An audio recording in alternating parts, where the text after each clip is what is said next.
Hi friends, இன்றைக்கி இந்த வீடியோவில் என்ன ஷேர் பண்ணிக்க போகிறோன்னா, நியூ இயர் அன்றைக்கி வந்து நாங்கள் 2 டெம்பிளுக்கு போனோம். ஒன்று வந்து ஹயக்ரீவர் தான். பசங்களுக்கு வந்து படிப்புக்காக போக வேண்டிய கோவில் கூடுவாஞ்சேரி தாண்டி இருக்குது. அடுத்து வந்து காலபைரவன் சொல்லி இது வந்து மகேந்திரா சிட்டி உள்ளார இருக்குது.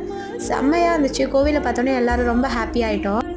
சரி, இந்த கோவிலை பற்றி உங்களோட ஷேர் பண்ணிக்கலான்னு சொல்லிட்டு தான் ஒரு சின்ன வீடியோவாக எடுத்தேன். என் பையனாக செம்மையாக என்ஜாய் பண்ணால். எல்லாருமே இப்போது நாங்கள் கோவில் பார்த்த உடனே எங்களுக்கு எல்லாருக்குமே ரொம்ப ஹாப்பி. சூப்பராக இருக்குது அப்படின்னு சொல்லிட்டு. இப்போ பார்க்குறோம்ல, அதுதான் லிங்கம். அந்த லிங்கத்தில் வந்து உள்ளார போயிட்டு வெளியில் வரணும். அது உள்ளார பார்த்திங்கன்னா நிறைய லிங்கம் இருக்கும். செமையாக இருந்துச்சு. அதுக்கப்புறம் சரி சுற்றி சுற்றி வந்தோன்னா நிறைய இருந்துச்சு. சிலைங்கள்லாம் பார்த்திங்கன்னா டிஃப்ரெண்ட்டாக. அதோ இந்த சிலை பார்த்திங்கன்னா அழகாக இருக்கும். ஸோ கண்ணு மாதிரி இருக்கும், அது உள்ளார இருந்து பார்க்க முடியும். இந்த மாதிரி நிறைய டிஃப்ரெண்ட்டாக இருந்துச்சு.